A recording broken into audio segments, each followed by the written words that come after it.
il a remporté la victoire, il a vaincu la mort. Avec les anges dans la gloire, je chante encore.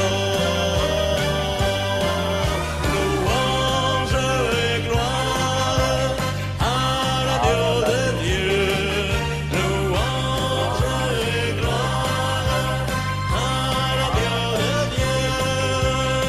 Il a remporté la victoire, il a vaincu la mort. Avec les anges dans la gloire, je chante encore.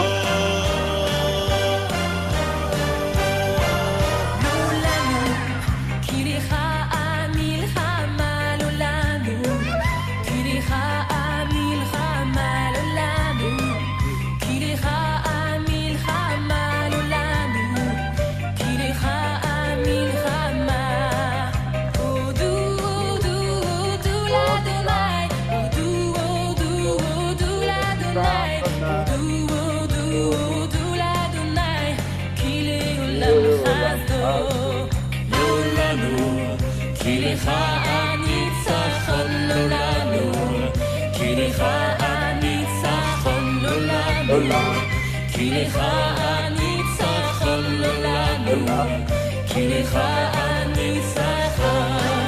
הודו, הודו, הודו לאדוני, הודו, הודו, הודו לאדוני, הודו, הודו, הודו לאדוני, כי לעולם חסדו.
הללויה, ליבי מלא שמחה, כי ישועה מילא אותי ברכה. הללויה, הללויה, כן אני נושע, ישוע חיי רק לך. הללויה, הללויה, ליבי מלא שמחה, כי ישועה מילא אותי ברכה. הללויה, הללויה, כן אני נושע, ישוע חיי רק לך. כסף וזהב לא שילמתי, הכל קיבלתי חינם. הדם של ישוע המשיח נשפך בדין לקורבן. Alléluia, Alléluia, je suis rempli de joie et je loue Yeshua, Jésus mon roi. Alléluia, Alléluia, oui je suis sauvé, oh Jésus tu m'as racheté. Alléluia, Alléluia, je suis rempli de joie et je loue Yeshua, Jésus mon roi. Alléluia, Alléluia, oui je suis sauvé, oh Jésus tu m'as racheté. Je n'ai payé ni or ni argent, j'ai tout et gratuitement. Car pour moi Jésus a versé son sang et je suis sauvé maintenant. Alléluia, Alléluia, je suis rempli de joie et je loue Yeshua, Jésus mon roi. Alléluia, Alléluia, oui je suis sauvé, oh Jésus tu m'as racheté. Oh Jésus tu m'as racheté, ma vie est à toi désormais. Alléluia, Alléluia, Alléluia, Alléluia, Alléluia,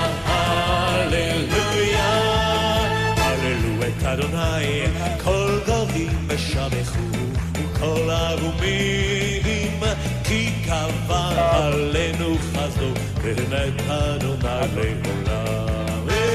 הללויה, הללויה, הללויה, הללויה, הללויה, הללויה, הללויה. Louez le Seigneur, vous les nations, venez célébrer son nom, vous les peuples, car sa bonté pour nous est grande et sa vérité durera toujours. Oui, alléluia, alléluia, alléluia, alléluia, alléluia, alléluia, alléluia, alléluia,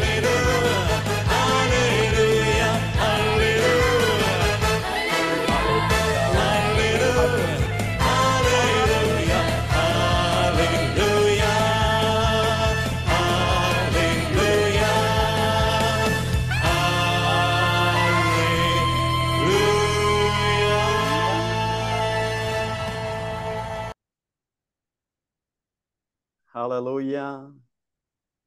Bienvenue à tout le monde. Amen.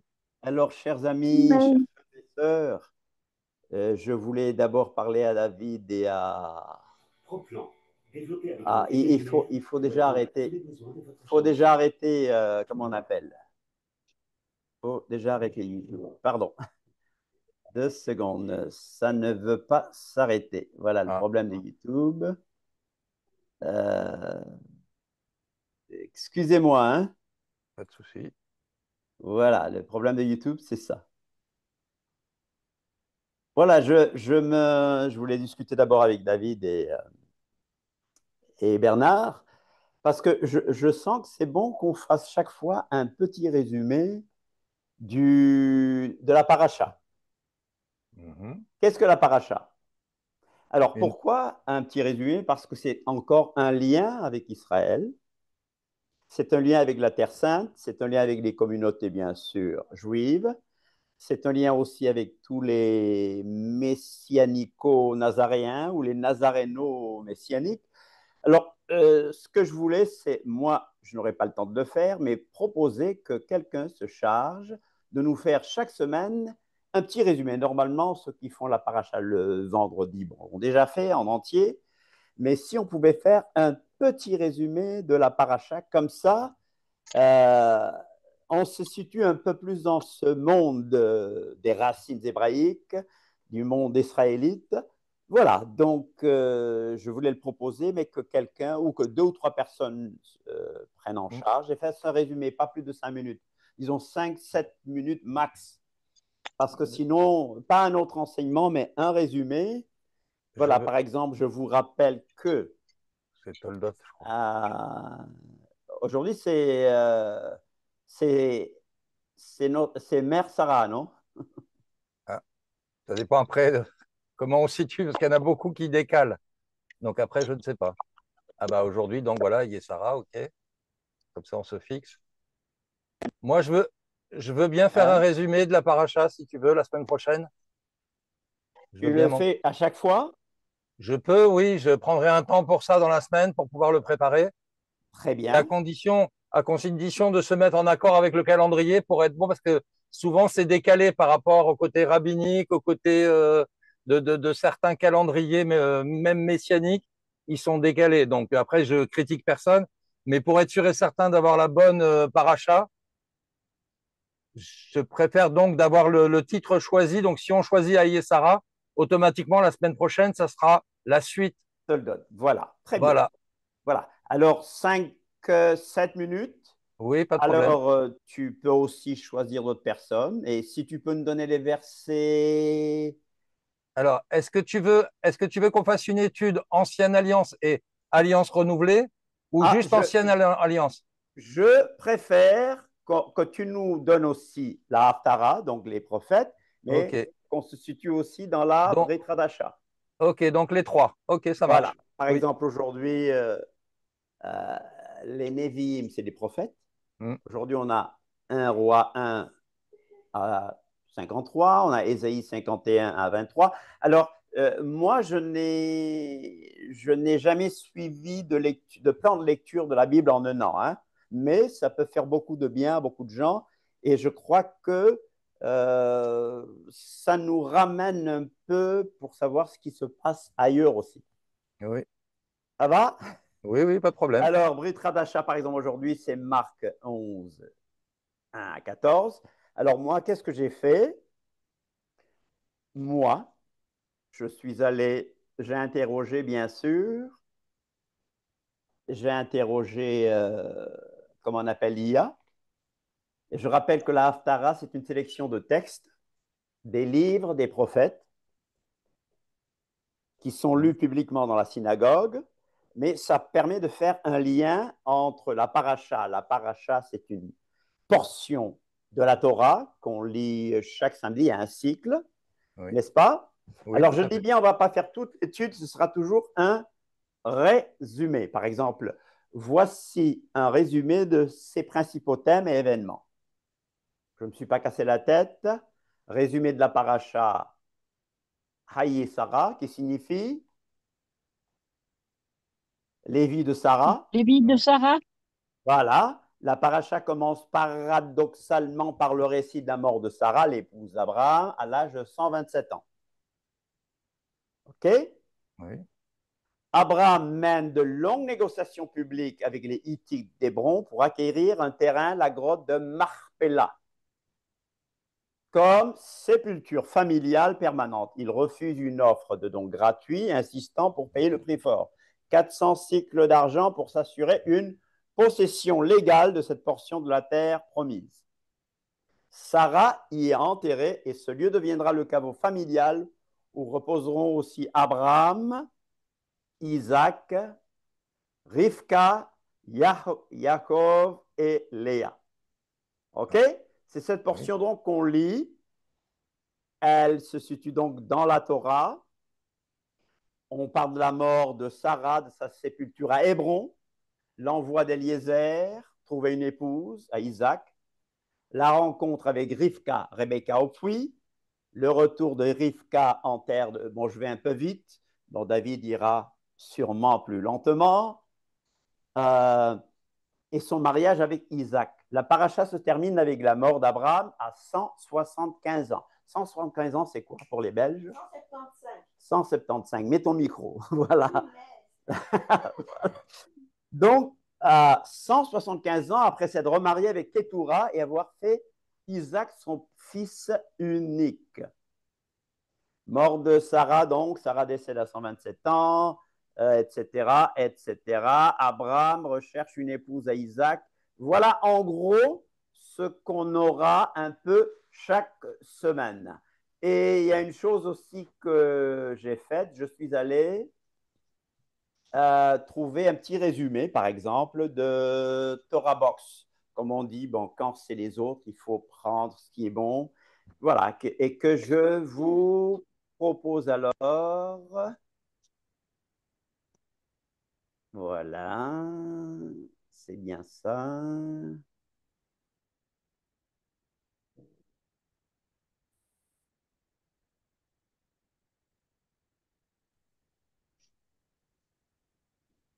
Bon, apparemment, ça n'a pas pris parce que j'ai un problème, comme j'ai dit.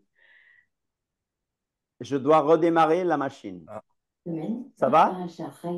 Nous découvrons ensemble Là, on entend, mais c'est pas partagé. la famille d'Abraham. Tout d'abord, Vous entendez?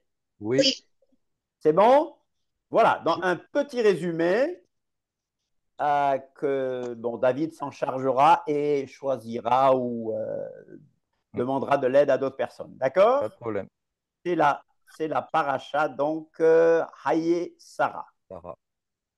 Dans la paracha Chai et Sarah, nous découvrons ensemble des histoires fascinantes de la famille d'Abraham. Tout d'abord, Sarah, l'épouse bien-aimée d'Abraham, quitte ce monde à l'âge de 127 ans. Pour lui rendre hommage, Abraham achète la grotte de Marpella, un lieu spécial où il l'enterre pour qu'elle repose en paix. Vous vous souvenez? La semaine dernière, les 3 anges avaient annoncé la naissance d'Israël. Abraham, pour les accueillir, avait même couru après un veau qu'il avait trouvé près de cette grotte. Et là, il avait ressenti l'odeur du Gan Eden, le jardin d'Éden. Car oui, c'est là que sont enterrés Adam et Chava. Ensuite, Abraham décide qu'il est temps pour Yitzhak, son fils, de se marier. Il envoie donc son fidèle serviteur Eliezer avec une mission spéciale, trouver une épouse idéale pour Yitzhak parmi sa famille. Pendant son voyage, Eliezer prie Hachem et demande un signe, que la jeune fille à qui il demandera un peu d'eau à boire et qui proposera aussi de donner à boire au chameau soit celle que Hachem a choisie pour Yitzhak. C'est alors que Rivka apparaît. Et devinez quoi? Lorsqu'elle s'approche du puits, l'eau monte miraculeusement vers elle. Un prodige que seuls les membres de la famille d'Abraham pouvaient connaître. À la demande d'Eliezer, Rivka puise de l'eau et l'offre avec gentillesse à Eliezer et à tous les chameaux. Quelle générosité! Cela montrait qu'elle avait un cœur ouvert et plein de bonté, des qualités précieuses pour être un jour la mère du futur peuple d'Israël. Eliezer, très impressionné, se rend alors avec Rivka chez sa famille, leur raconte son incroyable mission. Et avec leur accord, Rivka accepte de suivre Eliezer pour devenir l'épouse d'Yitzhak. Lorsqu'elle arrive et voit Yitzhak en pleine prière, elle se couvre humblement, montrant toute sa modestie. Yitzhak épouse Rivka et trouve ainsi le réconfort après la perte de sa mère. Rebecca. Une surprise les attendait. En entrant dans la tente de Sarah, Rivka fait renaître de merveilleux miracles. Une nuée divine se pose au-dessus de la tente. La bénédiction réside dans la pâte, de sorte qu'il y a toujours bien plus que ce qui avait été préparé. Et les bougies de Shabbat continuent de briller jusqu'au Shabbat suivant. C'était un signe pour Yitzhak que Rivka apportait la même lumière et bénédiction que Sarah. Par la suite, Abraham se remarie avec Ketura et a plusieurs enfants. Avant de quitter ce monde, il donne tout ce qu'il possède à Yitzhak et fait des cadeaux aux autres. Abraham s'éteint à l'âge de 175 ans et repose aux côtés de Sarah, dans la grotte de Marpella, accompagné de ses fils Yitzhak et Ishmaël, qui reconnaît lui aussi qu'Yitzhak est l'héritier d'Abraham. Enfin, la paracha se termine par l'histoire des descendants de Ishmaël, qui deviennent des chefs de tribu. Shabbat shalom à tous. N'oubliez. Voilà. Ça va? On prend, on retient ce qui est bon. Oui. Voilà. N'est-ce pas? Amen. On va retenir ce qui est Yes. bon. Ce qui nous intéresse, c'est le texte biblique, pas les fables, mais on va retenir ce qui est bon. Alors, qu'est-ce que vous Oui. pensez de cette idée? D'avoir Moi, chaque Très bien, samedi, c'est très bien. ce sera à 16 heures. Hein? c'est ce qu'on fait, nous. On prend ce qui est C'est- bon. Oui, Pardon? oui, oui. On prend ce On qui a est bon. toujours pris que ce qui est bon. Oui, on sonde toujours. Et on Ouais, prend ce qui et est les bon. fables, on met de côté. Voilà, exactement. Mais David va s'occuper de ça et prendre ce qui est biblique, n'est-ce pas? Oui, amen. Oui. Amen. Amen. Alors, Amen. aujourd'hui, mes chants seront un peu longs, mais je vous propose un chant. Aujourd'hui, on va parler du baptême, bien sûr, des baptêmes, de la doctrine des baptêmes, et vous aurez vos questions à poser, vos choses à rajouter après. Mais dans la doctrine des baptêmes, il y a une partie qu'on appelle le baptême de souffrance, que ma femme aime beaucoup. J'aime pas du tout. Elle dit qu'elle n'aime pas cette portion-là. Mets ton micro, allume ton micro. Alors, il y a cette portion qui est le baptême des souffrances. Mais voilà ce qu'on va faire. J'aimerais qu'on se rappelle un peu l'histoire d'Abraham, la foi d'Abraham, l'épreuve d'Abraham. Amen. Amen. On va se rappeler l'épreuve d'Abraham. Vous êtes d'accord avec moi qu'on se rappelle l'épreuve d'Abraham? Oui. Épreuve ou les Donnez-moi donc épreuves? Oui, le temps de faire démarrer la musique parce que sinon, c'est toute ma machine qu'il faut faire démarrer. On va parler un peu de l'histoire d'Abraham. En fait, on va chanter. On va voir l'histoire d'Abraham encore une fois. Et sache que si tu as beaucoup de difficultés en ce moment, sache que l'Éternel pourvoira. Amen. Alléluia. Amen. On peut le dire qu'il pourvoira. Est-ce qu'on peut dire que l'Éternel pourvoira? L'Éternel pourvoira. L'Éternel Amen. pourvoira. Amen. Toujours. Amen. il L'Éternel pourvoit, c'est pourvoira. tout. Il pourvoit, c'est Dis tout. à ton voisin que l'Éternel pourvoira. L'Éternel Alléluia. pourvoit. L'Éternel pourvoira. Amen, Pourvoit amen. déjà. Et pendant que la musique démarre, quelqu'un peut remercier le Seigneur et encore une fois remettre ces moments dans les mains du Seigneur. Amen. Amen. Sentez-vous Sans libre hein, de hésiter. prier. Quelqu'un peut prier donc? Oui. Bon, Seigneur, nous te rendons grâce, Père éternel, pour ce moment de partage. Merci, Seigneur, de venir bénir chacun de mes frères et sœurs pendant ce moment de sanctification.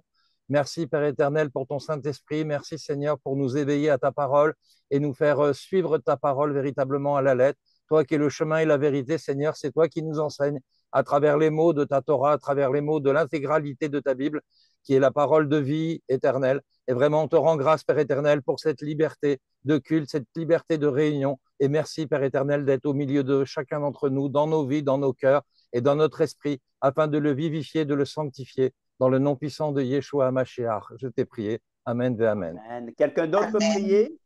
Oui, et moi, Vas-y. Barokata, moi, Elohim d'Abraham, d'Isaac, Jacob, Seigneur, je te loue, te rends gloire et grâce, Seigneur, pour cet instant aussi, que nous puissions parler de ta parole, Seigneur, avec toi au milieu de nous, Seigneur, afin que nos paroles ne dépassent pas ta parole, Seigneur, et que ce soit ta vérité, Seigneur.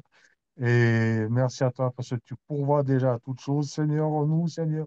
Tous les jours, Seigneur, du lever jusqu'au coucher, Seigneur, tu pourvois à toutes choses, Seigneur, dans la vie et en général, Seigneur, dans la santé, Seigneur, et dans les partages, Seigneur.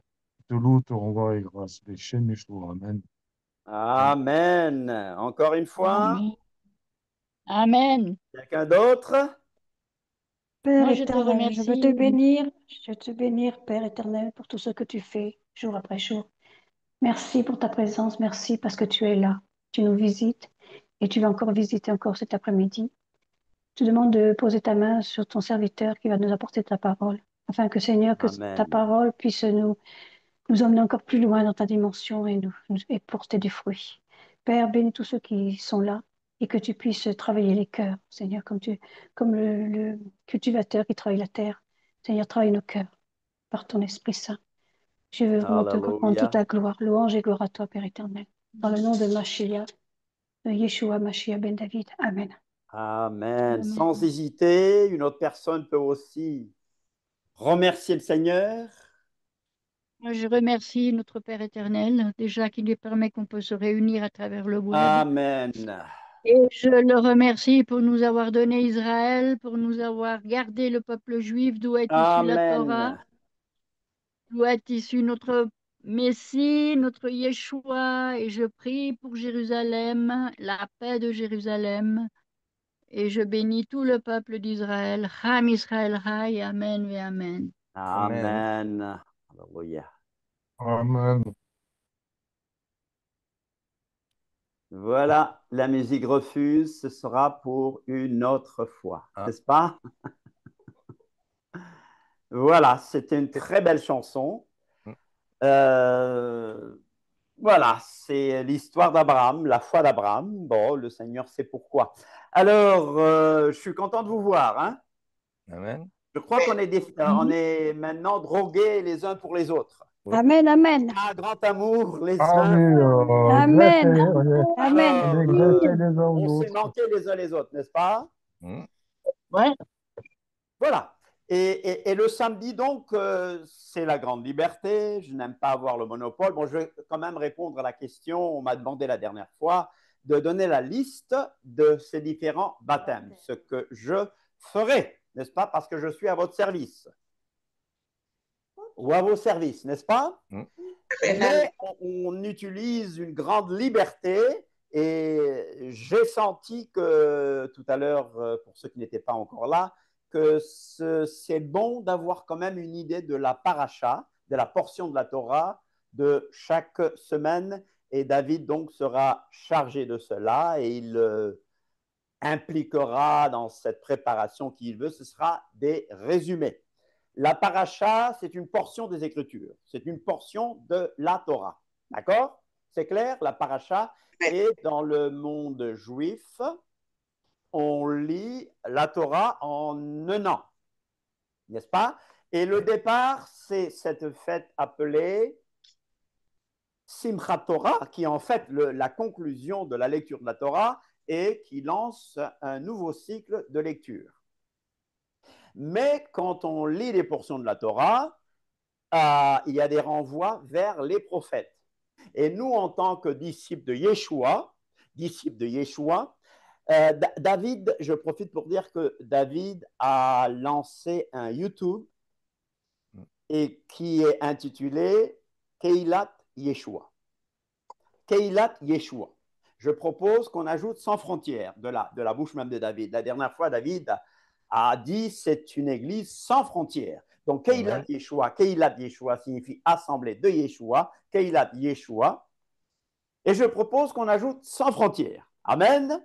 Amen. Assemblée de Yeshua ou église de Yeshua sans frontières. Amen, amen, amen.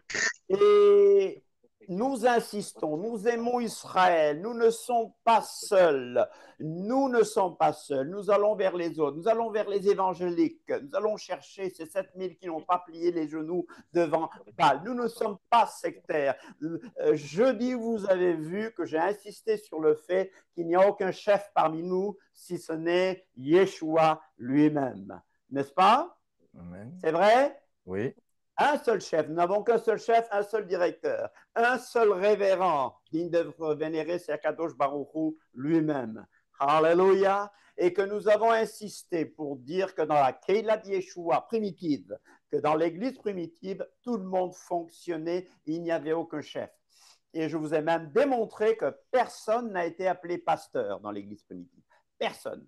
On a appelé, Paul a été appelé apôtre, d'autres ont été appelés prophètes, mais que personne n'a été appelé pasteur. Et j'aimerais insister, et on le reverra jeudi, Bezrat Hashem, on reverra jeudi, que le mot pasteur, dans le sens que nous utilisons, le mot pasteur ne se trouve qu'une seule fois dans les Écritures, dans les écrits apostoliques, qu'une seule fois, et c'est au pluriel. D'accord? Et nous avons insisté sur le fait que notre fonctionnement, il n'est pas pyramidal, il est horizontal. Nous sommes tous frères. Moi, je n'impose pas mes croyances à qui que ce soit. Je les propose si, après avoir vérifié dans la parole de Dieu que ce que je dis est vrai, vous pouvez les appliquer. Amen. Amen. Amen. Donc, à votre demande, aujourd'hui, j'espère que ça fonctionne. Voilà.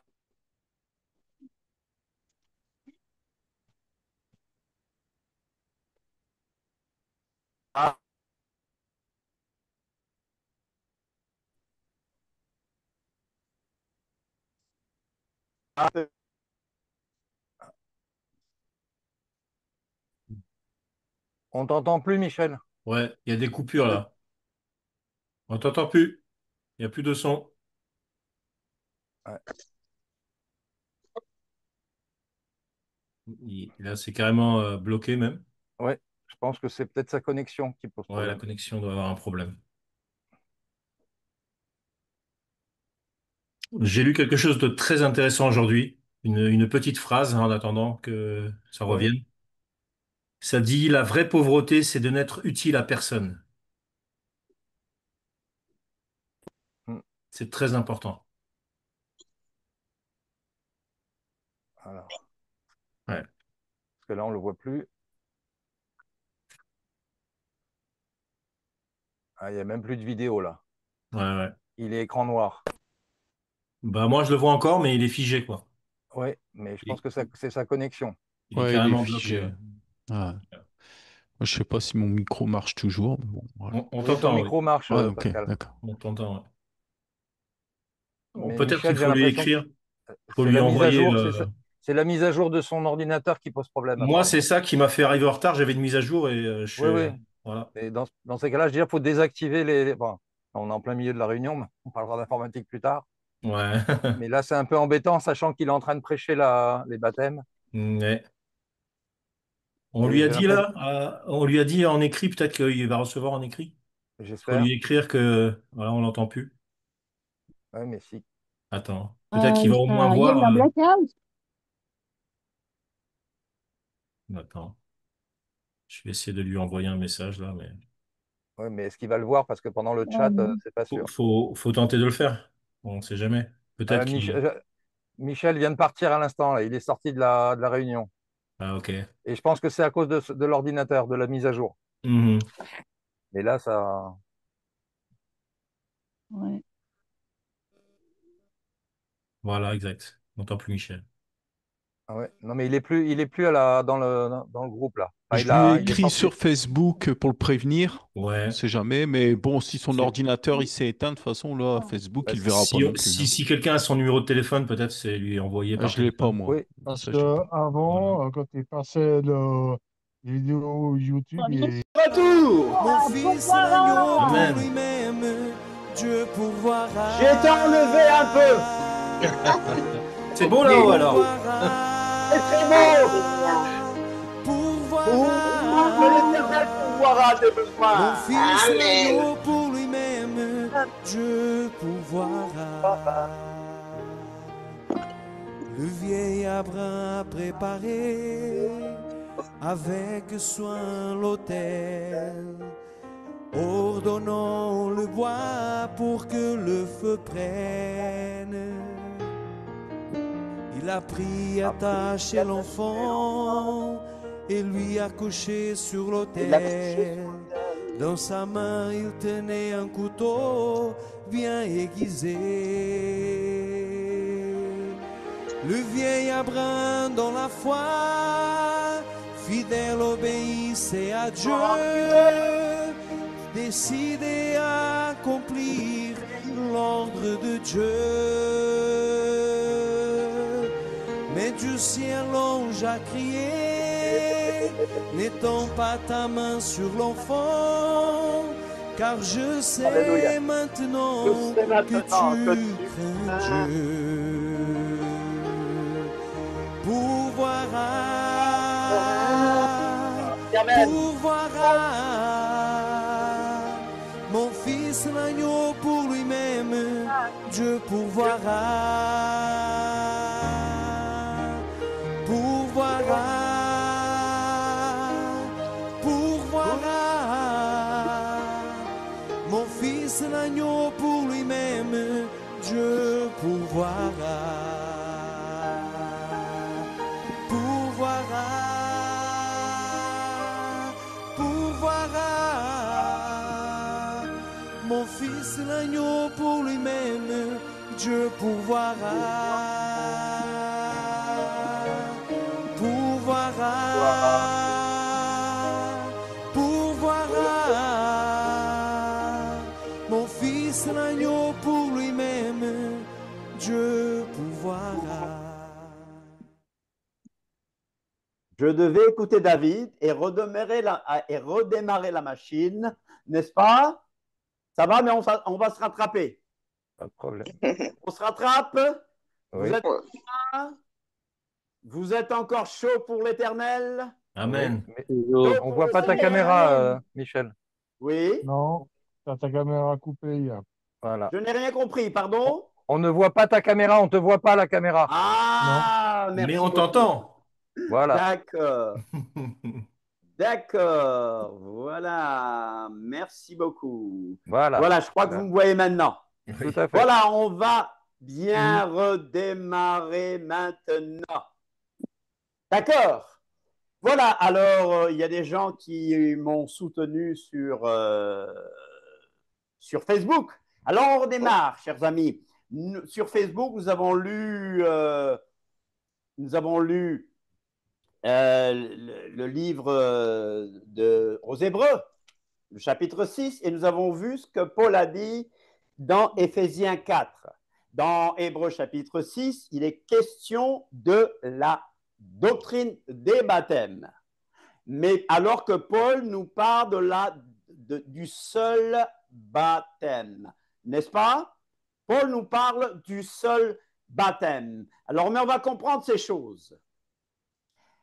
Qu'est-ce que le baptême vraiment? Nous en avons parlé la semaine passée.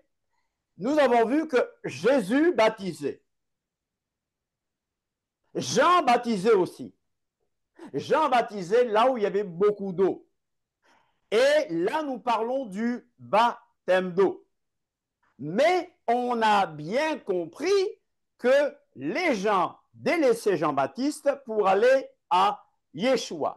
Toutefois, Yeshua ne baptisait pas lui-même, mais c'était ses disciples qui baptisaient.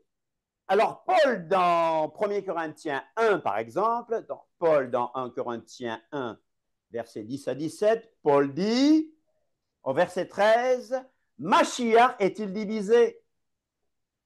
Paul a-t-il été exécuté pour vous? » En français de second, vous avez « Est-ce que Paul a été crucifié pour vous? » Est-ce au nom de Paul que vous avez été baptisés? Paul leur dit, est-ce au nom de Paul que vous avez été baptisés? Mais Paul va dire, je rends grâce à Dieu de ce que je n'ai baptisé aucun de vous. Que personne ne dise que vous avez été baptisés en mon nom, excepté certains, il n'a baptisé aucun. Et Paul va dire, ce n'est pas pour baptiser que Mashiach m'a envoyé, c'est pour annoncer l'évangile. Alléluia. Et ça sans la sagesse du langage, afin que le bois du Mashiach, que la croix de Christ, ne soit pas vaine. Finalement donc, voilà, on a pris un bon départ. Combien de baptêmes? Finalement, combien de baptêmes? La dernière fois, l'un de vous m'a dit, mais donne-nous la liste des baptêmes. J'insiste, Paul dans Éphésiens 4, 5 dit, il n'y a qu'un seul baptême. Mais dans cette même Bible, dans Hébreux 6, 2, il est question de la doctrine des baptêmes. Et tout à l'heure, pendant que j'étais déconnecté sur Zoom, j'ai rappelé un peu les éléments, les ABC de la doctrine de Christ, les éléments élémentaires, le renoncement aux œuvres mortes, la foi en Elohim, la doctrine des baptêmes, l'imposition des mains, nous en avons parlé il y a 2 ou 3 samedis, la résurrection des morts, le jugement éternel et on peut rajouter de tendre à la perfection. Aujourd'hui, c'est le 3e point. Divrei Torah sur les Tevilot. La doctrine des baptêmes. Pourquoi la doctrine des baptêmes? Tout à l'heure, si vous m'avez suivi, pourquoi la doctrine des baptêmes alors qu'Éphésiens 4, 5 nous enseigne qu'il n'y a qu'un seul baptême? J'ai dit que mis dans le contexte des Écritures qui enseignent que nous avons tous été baptisés par un seul esprit, baptisés par un seul esprit, le seul baptême est le baptême par lequel le Saint-Esprit nous immerge dans le corps du Mashiach. Car il n'y a qu'un seul corps et un seul esprit, une seule foi, une seule espérance, un seul Seigneur, un seul baptême, un seul Dieu et Père. Alléluia. Amen. Et vous voyez, donc je rattrape le temps perdu. Pourquoi la doctrine des baptêmes? L'Esprit est le baptiseur et le corps de Christ, le corps du Mashiach, est l'élément d'immersion. Quand nous recevrons Mashiach, nous avons un baptême opéré par le Saint-Esprit, parce que le Saint-Esprit est à l'œuvre même avant notre conversion. Et Myriam qui a demandé de parler de la sanctification, j'aimerais vous dire qu'il y a une sanctification qui a lieu avant la conversion. Quand nous prêchons l'Évangile, nous sanctifions les gens. Quand nous prêchons l'Évangile, nous les baptisons dans la personne du Père, du Fils et du Saint-Esprit. Quand nous prêchons l'Évangile, nous commençons à mettre les gens à part. Et le Saint-Esprit nous utilise pour convaincre les gens de péché et pour leur montrer qu'ils sont pécheurs, donc, mais que la solution, c'est le Mashiach, c'est le Fils de Dieu. Alors, et quand on accepte Yeshua, quand on fait tchouva, repentance, quand on a la foi Elohim, le Père, intimement lié à sa parole, intimement lié à son esprit, éternellement lié à sa parole. Qu'est-ce que le Saint-Esprit va faire? Le Saint-Esprit va nous plonger dans le corps du Mashiach. Son esprit nous immerge en lui. C'est le seul baptême pour le pardon des péchés. Nous sommes donc baptisés en Mashiach et en son corps. On peut dire Amen, on peut dire Alléluia. Alléluia. Amen. Alléluia. Amen. J'ai insisté, je me suis beaucoup répété, mais puisque vous êtes des gens patients, parce que le fruit de l'esprit travaille en vous, alors vous avez été patients. J'insiste, on parle ici de la doctrine des baptêmes au pluriel, ce qui signifie qu'il existe plusieurs types de baptêmes. On est d'accord? Amen. Oui. Et non pas seulement plusieurs types de baptêmes d'eau. Plusieurs types de baptêmes, pas seulement plusieurs types de baptêmes d'eau. Vous avez compris? Oui. Alors, vous savez que nous baptisons par immersion. Amen. Tout à fait. Et que les anciens amis de Bernard, le jésuite, baptisent par aspersion, par exemple. Vous voyez? Et des bébés, ce qu'on appelle le pédobaptisme. Mais nous sommes pour le baptisme, pour le baptême des croyants. Mais je ne parle pas de ces différents types. Le seul qui est beau, c'est le baptême par immersion où on est complètement plongé dans l'eau. Mais il y a d'autres baptêmes qui ne sont pas des baptêmes d'eau. Le baptême d'eau est un type de baptême parmi d'autres. Amen. Amen. Éphésiens 6.2, doctrine des baptêmes. C'était central dans l'Église primitive. Ils connaissaient ces points élémentaires, fondamentaux de l'enseignement nazaréen.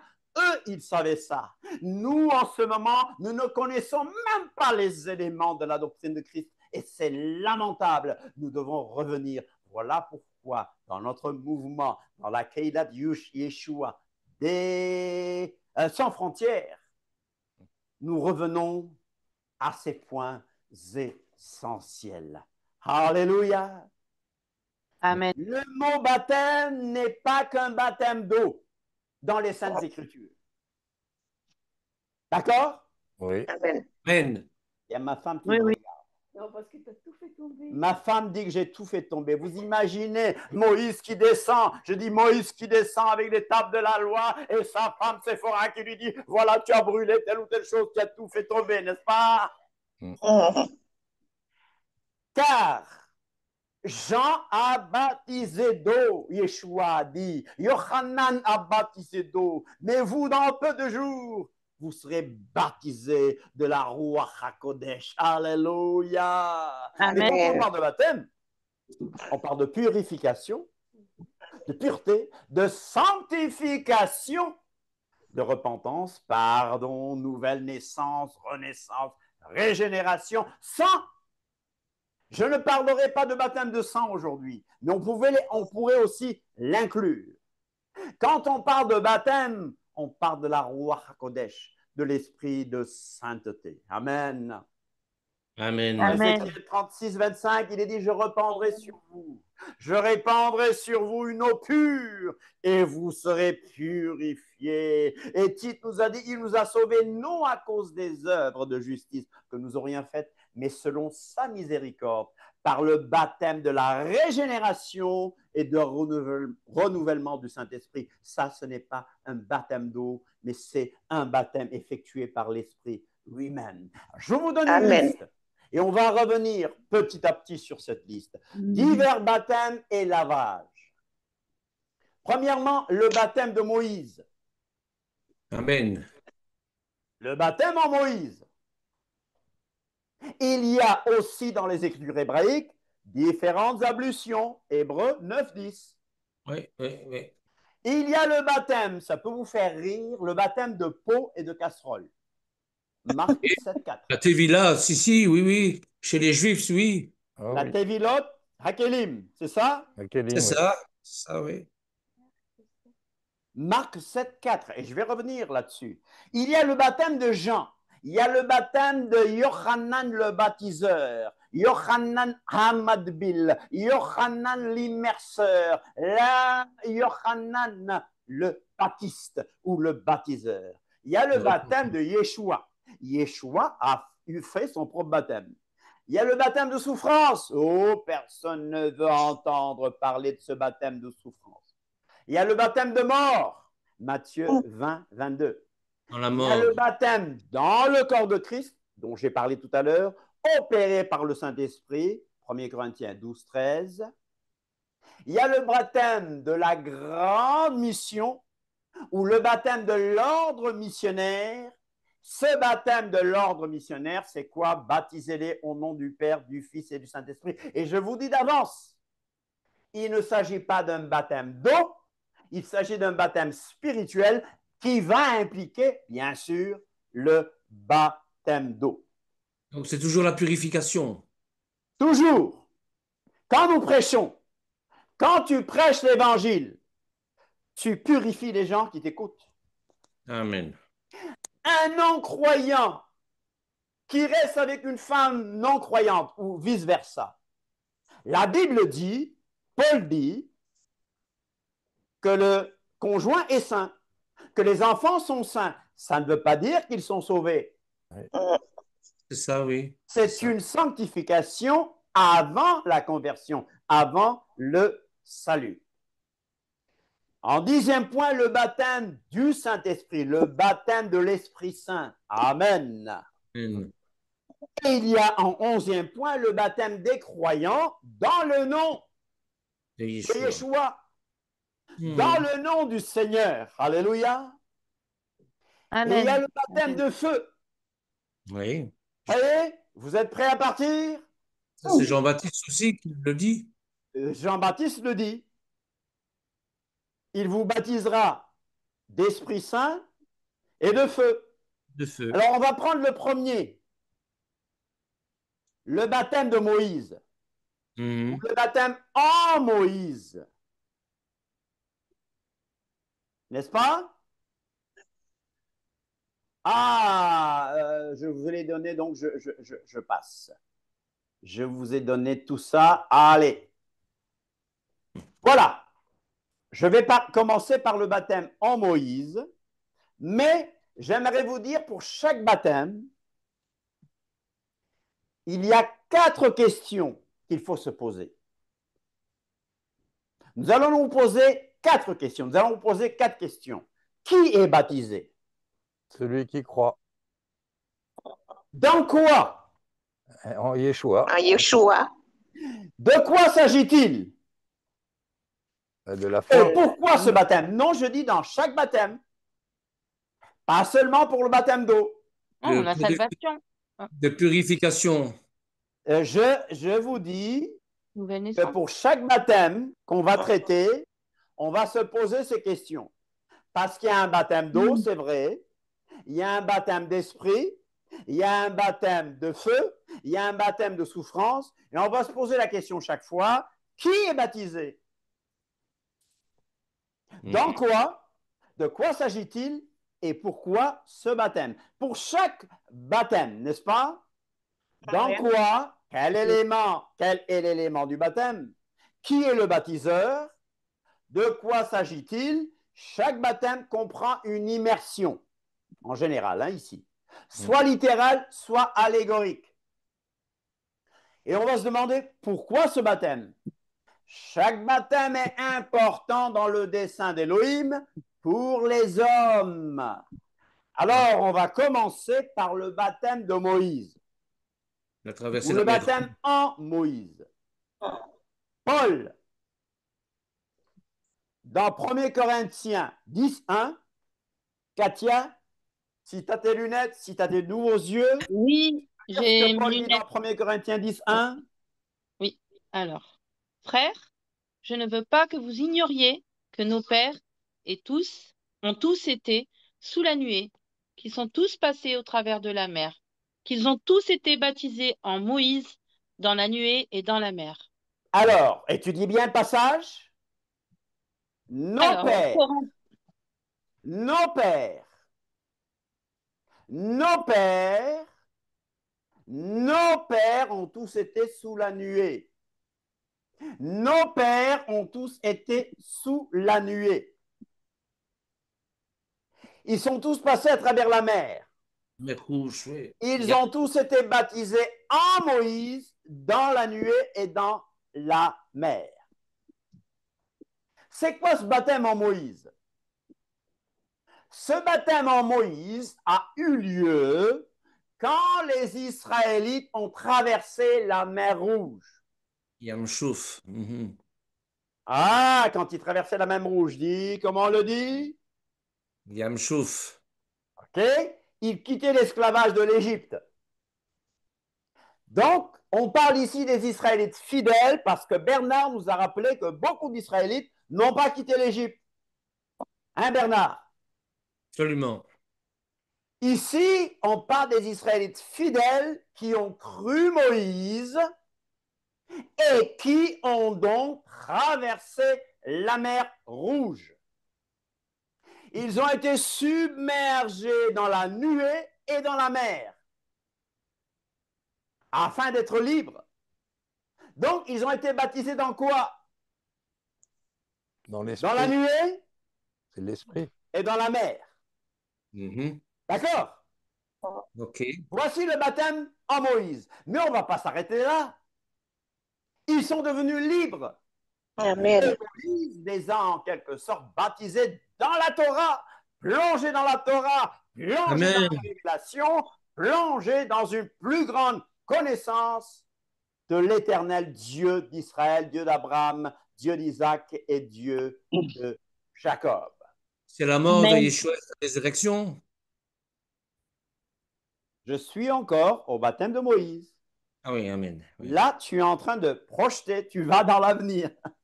Tu fais bien. Alors, diverses ablutions des Écritures hébraïques. Que nous dit Hébreux 9.10? Celui qui est prêt peut lire. Hébreux 9.10. L'auteur aux Hébreux, Hébreux 9.10, quelqu'un qui dit fort et bien. Je ne donne pas le contexte parce que je n'ai pas le temps. Allez, Katia, vas-y alors. Et qui, avec les aliments, les boissons et les diverses ablutions, étaient des ordonnances charnelles imposées seulement jusqu'à une époque de réformation. OK? Diverses ablutions. Lavage. On se lave les mains. On se purifie. Alors, souvenez-vous des scribes et des pharisiens qui ont reproché à Yeshua et lui ont dit, qu'est-ce qu'ils lui ont dit dans Matthieu 15.2? Matthieu 15.2, Matthieu 15.2. Katia, si tu es prête, tu lis et que tout le monde se prépare à lire.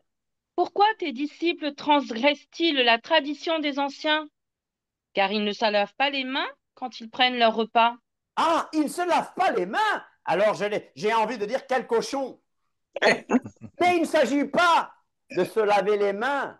Il s'agit d'un lavage rituel selon la tradition des anciens. Et comment ils font les Juifs quand ils font ce lavage rituel? Voici la bénédiction que les Juifs disent. Baruch atah Adonai Eloheinu melech haolam asher kileshanu bemitzvotav vetzivanu al netilat yadayim. Netilat yadaim. Donc, c'est le lavage rituel des mains. Béni sois-tu, Éternel, notre Dieu, roi de l'univers, qui nous a sanctifiés par ses commandements et nous a ordonné à propos du lavage des mains. Mais je vous lance le défi. Y a-t-il un passage dans la Torah où Dieu demande aux gens de se laver les mains rituellement? Non. À tous. Non. Non. Ça, c'est des kelim. Non. Le lavage rituel des mains n'est pas un commandement de la Torah pour tous. Dans le Talmud. Et le Talmud alors, c'est talmudique. Oui. Ça concernait, dans la Torah, ça concernait les sacrificateurs, donc lévites. Les Lévites. Ceux qui étaient atteints d'impureté devaient aussi se laver de manière rituelle. Il y avait des rites de purification. Le lavage rituel dont parlent les scribes et les pharisiens était une tradition des Achénim, des anciens, mais pas une ordonnance, pas un ordre de la Torah. Mais au repas pascal, au Seder, à la vraie Sainte Seine, Yeshua a lavé les pieds de ses disciples. Talmidim. De ses talmidim. Alors, troisième baptême, le baptême de pot et de casserole. Ça fait rire, hein? Oui. Oui, le baptême de pot et de casserole. Marc 7.3, Marc 7.3, une personne courageuse qui lit fort. Or, les pharisiens et tous les juifs ne mangent pas sans être lavés les mains, conformément à la tradition des anciens. Et quand ils reviennent de la place publique, ils ne mangent qu'après s'être purifiés. Ils ont encore beaucoup d'autres observances traditionnelles, comme le lavage des coupes, des cruches et des vases d'airain. Vous comprenez? Amen. Ils ne mangent jamais sans se purifier. Pourquoi? Parce qu'à l'extérieur, ils ont éventuellement été en contact avec des païens, des impurs, et je vous rappelle que les païens étaient considérés comme des chiens. Amen. Ah, je ne dois pas le dire, David. Amen. Mais Yeshua, avec la femme libanaise, vous comprenez? La femme syrophénicienne. Il y a une femme syrophénicienne qui est venue. Yeshua lui dit, il n'est pas convenable que je prenne la nourriture des enfants et que je la donne aux chiens. Yeshua qui appelle une Libanaise chien? C'était un test, chers amis. Oui, mais les petits chiens, ils peuvent. Quelle foi! Alléluia! Voici le genre de foi qu'Akadosh Baruch Hu aime. Voilà pourquoi Yeshua dit, même en Israël, je n'ai pas trouvé ce genre de foi, n'est-ce pas? Amen. Amen. Il y a le centenier aussi. Il y a le centenier lorsqu'il dit, Seigneur, je ne suis pas digne de te recevoir, mais dis seulement une parole et je serai guéri. Dis seulement un mot et je serai guéri, comme disent nos amis catholiques. Dis seulement un mot. Just one word. Juste une parole et je serai guéri. Mais quelle foi, alléluia, quelle foi. Je suis heureux que Yeshua est venu et a fait tomber le mur de séparation de façon que moi, qui ne faisais pas partie d'un peuple, maintenant j'ai accès aux mêmes bénédictions. Lavage des coupes, des cruches. Allez, on lit encore. 7.5, 7.5. 7.5. Et les pharisiens et les scribes lui demandèrent pourquoi tes disciples ne suivent-ils pas la tradition des anciens, mais prennent-ils leur repas avec des mains impures? Ok. Vous avez compris? C'était la tradition des anciens. Pour la vaisselle, les ustensiles, et ça je le tiens du consistoire français, les ustensiles achetés à un non-juif doivent être immergés avant usage dans le mikvé. Pourquoi? Parce que la Tevila les détache de leur ancien statut pour les sanctifier à un usage juif. Procédure, comment on fait la Tevila de Keilim? Comment on fait le baptême des pots, des casseroles, etc. Dans un mikvé. Nettoyer soigneusement l'objet, dire la bénédiction selon le type d'objet, immerger complètement sans bulle d'air laissez sécher naturellement. Et c'est pour ça qu'il y a un double couvert. Double couvert. OK. Quatrième baptême, le baptême de Jean. Le baptême de Jean. Le baptême de Yochanan Hamadbil, Jean le baptiseur. Ce baptême-là, il venait d'où? De Dieu ou des hommes? De Dieu. Alléluia. Alors, lecteur, un lecteur puissant, qui a une voix puissante. Matthieu 3, 11. Et Yochanan Hamadbil parle. C'est Jean qui parle. Allez-y, voix puissante. Moi, je vous baptise d'eau pour vous amener à la repentance. Mais celui qui vient après moi est plus puissant que moi, et je ne suis pas digne de porter ses souliers. Lui, il vous baptisera du Saint-Esprit et de feu. Alléluia. Ce baptême, c'est pour vous amener à la repentance. Baptême de repentance par l'eau. Là, il s'agit d'un baptême d'eau. Pratiqué par Yochanan Hamadbil, pratiqué par Jean-Baptiste dans le Jourdain. Dans le Jourdain. Là où il y avait beaucoup d'eau. Donc, le baptême, ce n'est pas un peu d'eau sur la tête, il faut être plongé. Il s'agissait d'une immersion dans l'eau pour symboliser la purification des péchés et l'identification au message de la repentance. C'était donc une préparation à la venue du Mashiach. Qui était baptisé? Qui était baptisé? Bah, tous ceux qui voulaient. Qui était baptisé? Les pécheurs. Qui était baptisé? Les Juifs. Les Juifs avant la mort de Mashiach. L'immersion, c'était dans quoi? Le Jourdain, Yarden. Dans l'eau, donc. Et ça préparait quoi? La venue de Yeshua. Amen. Maintenant, le baptême de Yeshua lui-même. Le baptême de Yeshua à Mashiach lui-même. Lecteur. Est-ce que je peux préciser peut-être une petite chose? Parce que tu dis c'était les Juifs, mais il y avait aussi des soldats. Je ne pense pas que ce soit des Juifs qui étaient soldats, peut-être à moins qu'il y ait une carnaison. Parce qu'ils demandaient justement à Jean-Baptiste, et nous, que devons-nous faire? Et il leur répondait, n'exigez rien de plus. Et peut-être qu'eux aussi, quelquefois, ont été vers Jean-Baptiste pour se faire baptiser.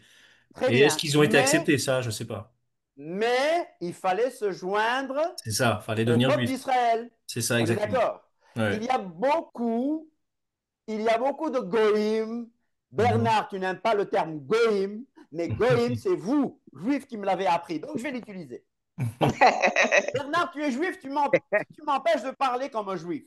Il y a beaucoup de goïm, pour ne pas dire païens ou nations, qui se sont joints à Israël. La plus connue, c'est celle qui a dit « Ton Elohim sera mon Elohim. Ton peuple sera mon peuple. » Je connais une femme qui était une prostituée à Jéricho et qui est l'ancêtre du Mashiach. Je connais Rahab qui était une... Rahab était quoi? Prostituée. Prostituée. Quelle race? C'était quoi? On va chercher. En tout cas, Ruth, elle était Moabite. Et dans la Bible, les Moabites font partie des peuples les plus méchants. Beaucoup se sont joints au Dieu d'Abraham, au Dieu d'Isaac, au Dieu d'Israël. Alléluia. Et donc, il y a des païens dans la lignée du Mashiach.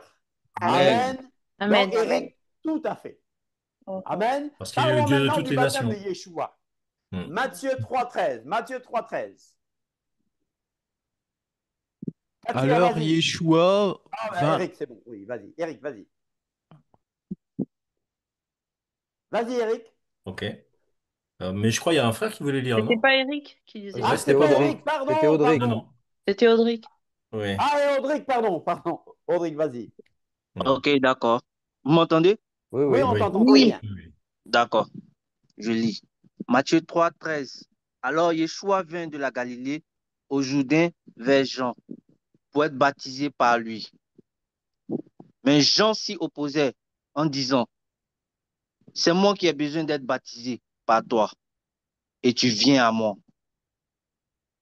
Amen. Amen. Amen. Je continue. Amen. Amen. Verset 15. Yeshua lui répondit, laisse faire maintenant, car il est convenable que nous accomplissions ainsi tout ce qui est juste. Et Jean ne lui résista plus. Au verset 16, dès que Yeshua eut été baptisé, il sortit de l'eau. Et voici, les cieux s'ouvrirent. Et il vit l'Esprit de Dieu descendre comme une colombe et venir sur lui. Donc, Yeshua va vers le Jourdain où Jean-Baptiste baptisait. Et Jean-Baptiste lui dit, mais toi, tu viens vers moi? C'est toi qui dois me baptiser.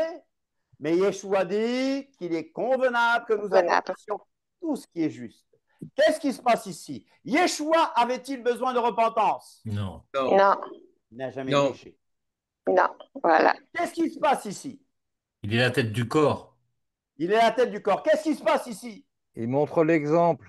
Il Voilà. montre l'exemple. Le chemin. L'exemple. Amen. Et remarquez Il bien. s'identifie à nous. Oui. Remarquez bien que Jean-Baptiste est un lévite. Amen. Donc, il y a un changement. Jean-Baptiste est un lévite. Donc, il y a un changement de sacerdoce. Oui. C'est-à-dire Il est que, un lévite. c'est-à-dire que pour avoir le sacerdoce de Melchizedek, il fallait que ce soit Lévi qui fasse le passage de le sacerdoce aaronique vers le sacerdoce de Melchizedek. Voilà. Pourquoi? Parce que, rappelle-nous que Yeshua Il était est de la tribu de Judas. Judas. Donc, il Et pouvait, qu'il n'y a pas de sacrificature, il n'y a pas de sacerdoce dans la tribu de Judas. il pouvait réclamer son titre de roi, mais pas de prêtre. Ah oui? Alors comment faire? Mais Il vient à Jean-Baptiste qui est un lévite. C'est d'accord qu'il est lévite, fils de Zacharia, fils de Zacharie. Il vient à Jean-Baptiste qui est lévite. Et Jean-Baptiste va faire un transfert Voilà. de compétences, un transfert de sacrificature. Il ne devient pas de la tribu de Lévi, Non. mais il a un sacerdoce qui n'est même pas transmissible. Voilà ce que la Bible dit, tu es sacrificateur pour toujours selon l'ordre de Melchizedek. Amen. Melchizedek, roi de Salem et roi de justice, d'après son nom. Amen. Amen. Il n'avait ni père, ni mère, ni généalogie. Ah, Jésus avait une généalogie. Amen. Et nous parlons d'une généalogie éternelle. Alléluia. Jésus, Yeshua, remonte aux temps anciens, au jour de l'éternité. Avant qu'Abraham fût, moi, je suis. Je suis. Amen. Vous avez donné des raisons pour lesquelles il vient à Jean-Baptiste, et à cette raison-là que Bernard nous a rappelé. Alléluia! 6e baptême. Le baptême de souffrance. Ma femme s'en va. Elle ne veut plus écouter. Non, il y a le baptême de souffrance. Tu restes, tu écoutes et prends ton micro. Le baptême de souffrance. Alléluia. Marc 10, 38. Et Yeshua parle aux fils de Zébédée, parce que la mère des fils de Zébédée est venue à Yeshua. Qui sont les fils de Zébédée? Jacques et Jean. Jacques et Jean. Ben, la mère vient voir Yeshua, peut-être derrière l'oreille. Permets que l'un soit à ta droite et l'autre à ta gauche quand tu viendras dans ton règne. Tu ne sais pas ce que tu demandes. Marc 10, 38. Marc 10, 38. Yeshua répond aux fils de Zébédée. Vas-y, fort, fort, fort, fort. Lecture, fort. Jésus leur répondit aux fils de Zébédée, vous ne savez pas ce que vous demandez. Pouvez-vous boire la coupe que je dois boire, ou être baptisé du baptême dont je dois être baptisé? Nous le pouvons. Verset 39. Et Jésus leur répondit, il est vrai que vous boirez la coupe que je dois boire, et que vous serez baptisés du baptême dont je dois être baptisé. Quelle est cette coupe? Amen. Quelle est cette coupe? C'est la Le passion. baptême de souffrance. De la souffrance. Le baptême de souffrance. Amen. C'est un enseignement qui fait référence aux souffrances endurées Par le peuple. par les disciples en raison de leur foi en Mashiach, en raison de leur foi en Christ. Et qui est annoncé par Isaïe. Parallèlement à la À la souffrance foi de Yoshua.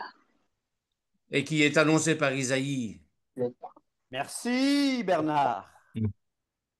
Martyr Cela et n'est pas exil. dû aux fautes personnelles, mais c'est dû à la persécution et la poursuite des valeurs de l'évangile dans le monde.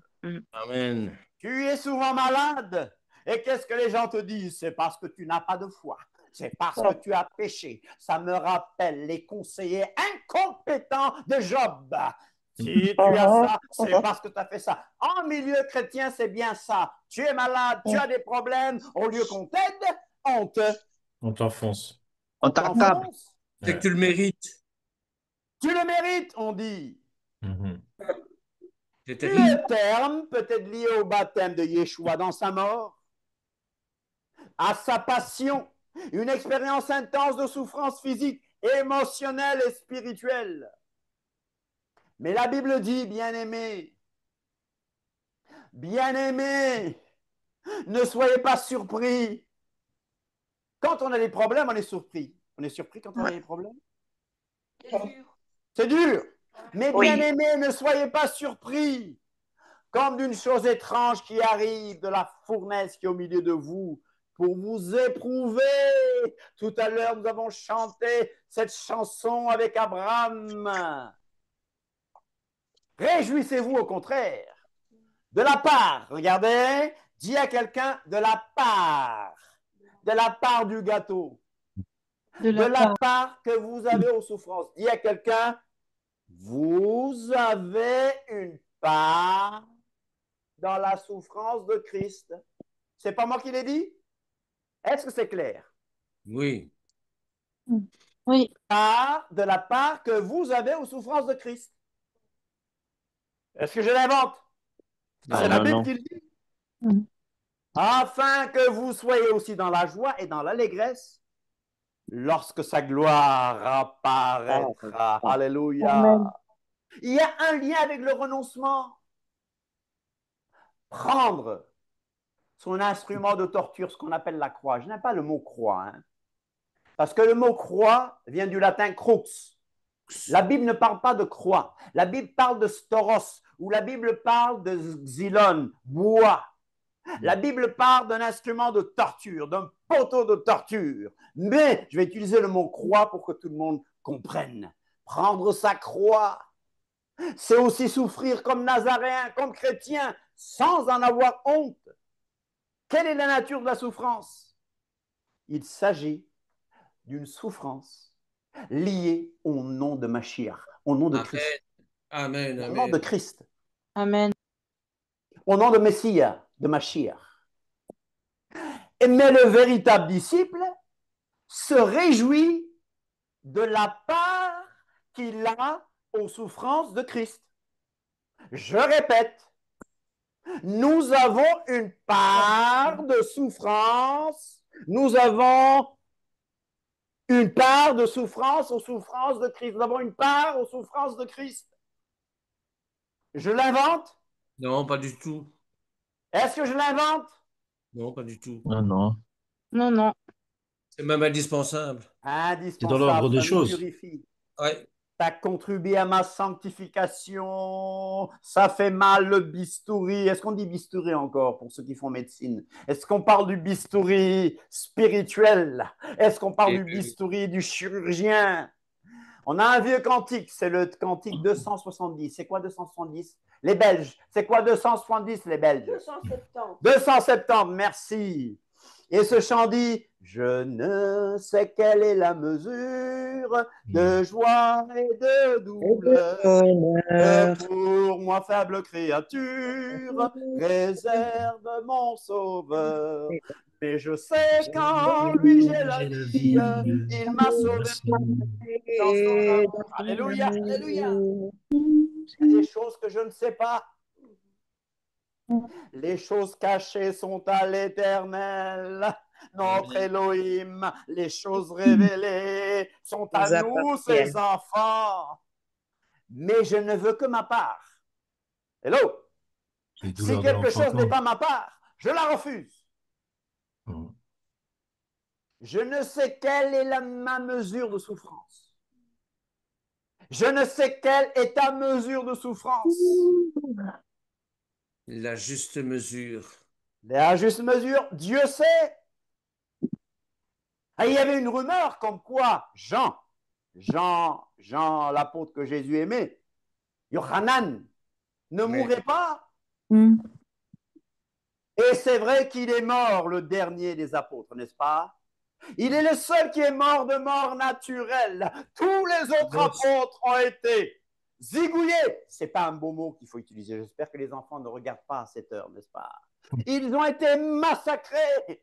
Même il paraît que Pierre a été mis comme ça, à l'envers, crucifié à l'envers, parce qu'il a dit, je ne peux pas mourir comme ça, comme mon Seigneur, donc mettez-moi la tête à l'envers. Je ne sais pas si cette histoire est vraie, mais ils sont tous morts de mort violente. Amen. Martyr. De mort violente. Sauf Jean à Patmos, lui. Sauf Jean à Patmos. Il est mort de mort. Mais Jean, il a quand même été, enfin, on l'a plongé dans de l'eau bouillante, dans de l'huile bouillante, non? Il paraît aussi. Jean? Ah bon? Jean, c'est pas lui qui a été plongé dans l'huile bouillante. Il paraît. Non. Je crois que il paraît, mais il a eu de la on est torture. plus du côté d'une mort naturelle. Tout à fait. Non, mais il n'en est pas mort de ça, je crois. Oui, voilà. Non, il paraît qu'il a survécu, puis ils l'ont mis à Patmos. D'accord, très bien. Mais regardez bien ce qu'il dit à Pierre. Pierre, m'aimes-tu? 3 fois. Seigneur, tu sais que je t'aime. Paie mes agneaux, paie les petits, paie mes brebis. Et il lui dit comment il va mourir pour glorifier Akadosh Baruch Hu, pour glorifier le Seigneur. Et là, on dit Al-Kiddush Hashem, Al-Kiddush Hashem, Al-Kiddush Hashem, pour la sanctification du nom. Parce que Yeshua dit, vous serez mes martyrs. Témoins, c'est mes martyrs. Acte 1:8, vous serez mes martyrs. Je vous enverrai de la puissance, de la dynamite. Hein, vous croyez que c'est ces gens qui ont commencé à mettre des bombes? Non, Jésus avait commencé avec des bombes plus terribles, parce que c'était des bombes spirituelles qui changeaient le monde. Alléluia! Vous recevrez de la dynamite, le Saint-Esprit survenant sur vous, et vous serez mes martyrs, Al-Kiddush Hashem, pour la sanctification du nom. Je ne sais pas quelle est ma part de souffrance. Je sais que j'ai déjà beaucoup souffert. J'ai déjà beaucoup souffert, non? Et pourtant, la mesure de souffrance de l'Église est déjà fixée. Colossiens 24, Colossiens 24, un bon lecteur. Allez, je me réjouis maintenant dans mes souffrances pour vous. Et ce qui manque aux souffrances de Christ, je l'achève en ma chair. Wow. Pour son corps qui est l'Église.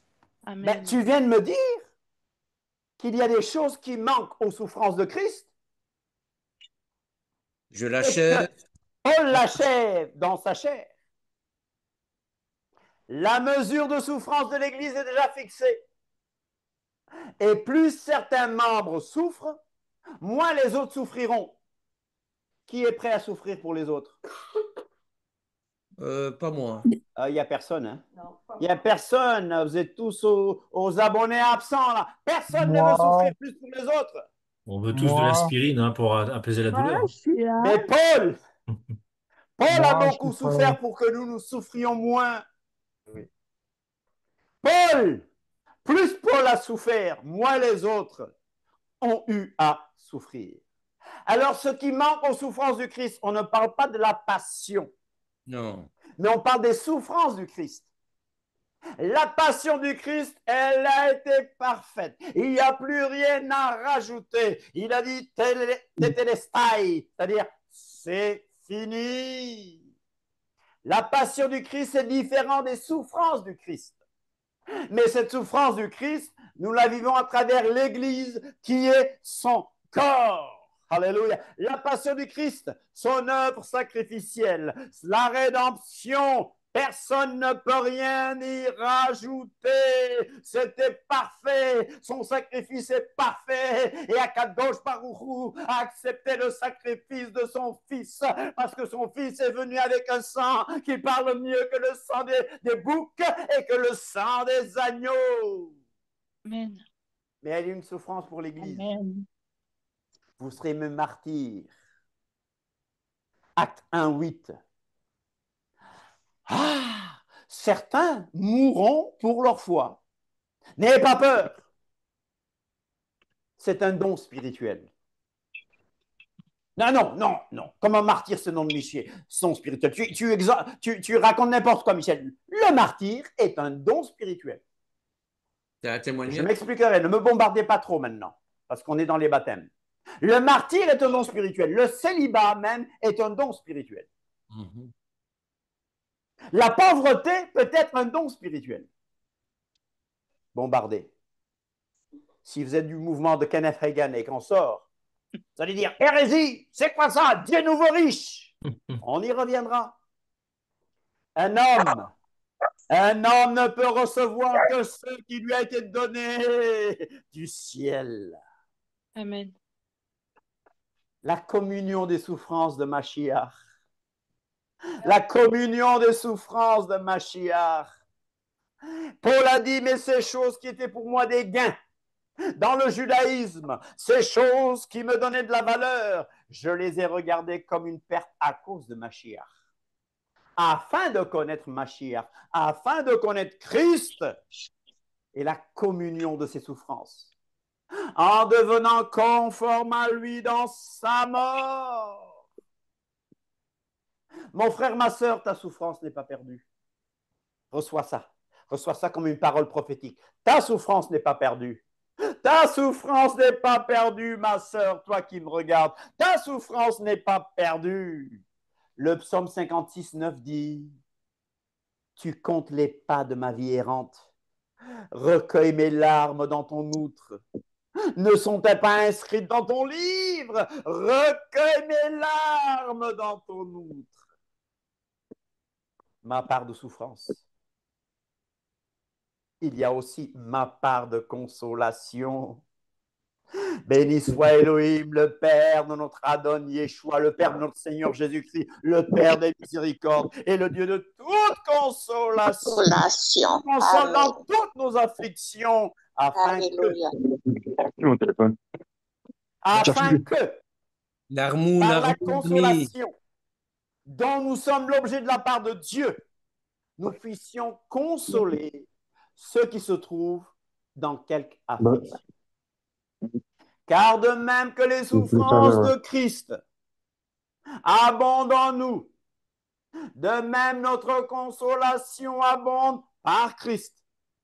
Si nous sommes affligés, c'est pour votre consolation et pour votre salut. Si nous sommes consolés, c'est pour votre consolation qui se réalise par la patience, à supporter les mêmes souffrances que nous endurons. Amen. Et notre espérance à votre égard est ferme, parce que nous savons que si vous avez part aux souffrances, vous avez aussi part à la consolation. Est-ce que je peux avoir des Amen et des Alléluia? Amen. Amen. Personne des Amen. Amen.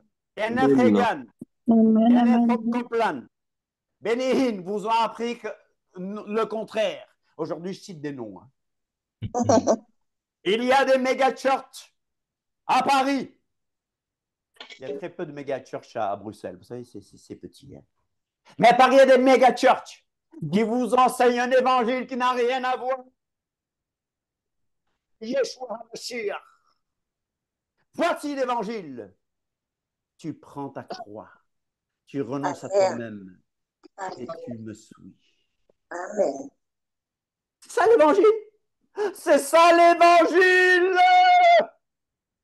Ça me fait penser à Isaïe 40, verset 1. Oui. Mon ami, consolez, consolez mon peuple. Consolez, consolez mon peuple.